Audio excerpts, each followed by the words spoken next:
श्री स्वामी समर्थ। आज मी ना सुक्या खोबऱ्याची मस्त अशी तोंडाची चव वाढवणारी अशी चटणी करणार आहे। त्याच्यासाठी मी काय केलेलं आहे, 1 वाटी खोबरं घेतलेलं आहे आपलं कापून, 1 चमचे जिरे घेतले, लसूण घेतला आहे सोलून, अर्धा चमचा आपली साखर घेतलेली, 1.5 चमचा लाल तिखट घेतलेलं आहे आणि चवीपुरतं मीठ। आता हे मस्त आपण ही चटणी करू। आता मी एक कढई तापत ठेवली, त्याच्यामध्ये काय करते, हे पहिला थोडेसे ना जिरे टाकून ना थोडेसे परतून घेते। का म्हणजे असं जर ह्या प्रकारे जर तुम्ही चटणी केली ना चवीला खूप छान लागते। असे एक 2 ते 3 मिनिट असे थोडंसं परतून घेते। आता याला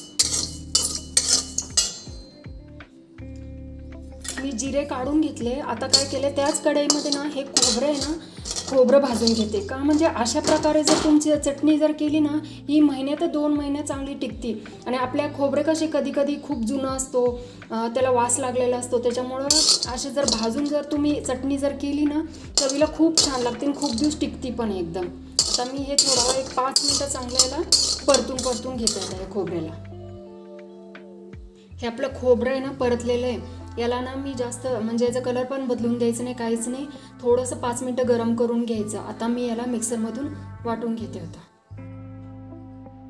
आपलं खोबरं थंड झालेलं आहे, आता मी मिक्सरच्या भांड्यामध्ये काढून घेते आता हे सगळं आणि सगळं वाटून घेते। आता खोबरं काढलेलं आहे, त्याच्यामध्ये जिरे आणि लसूण टाकते, तिखट आणि मीठ टाकून घेते आणि साखर टाकून घेते। आपली साखर जर तुम्ही टाकली ना चटणी ना आपली चवीला खूप छान लागते, ही साखर टाकून घेते।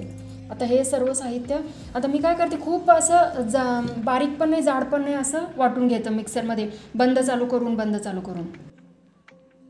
ही आपली चटणी आहे ना आता वाटून तयार आहे बघा, एकदम छान अशी ही चटणी, म्हणजे जास्त जाड पण नाही बारीक पण नाही काहीच नाही, अशी ही चटणी।